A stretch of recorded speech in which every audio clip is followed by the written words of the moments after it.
गोजोनाखै आंबो दिनै नोंखौनो नागारना आन्दायनांबाय जिउआव आङो हाबिलास गोसो लाना जोंनाय हाथरखिया अराय गोजोनखा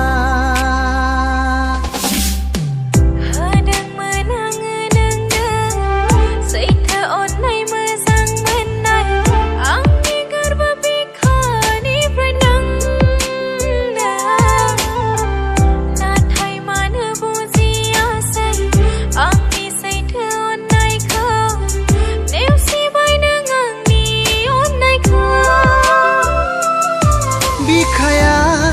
गावलांबाय नोंखौ सानै सानै बोजबदो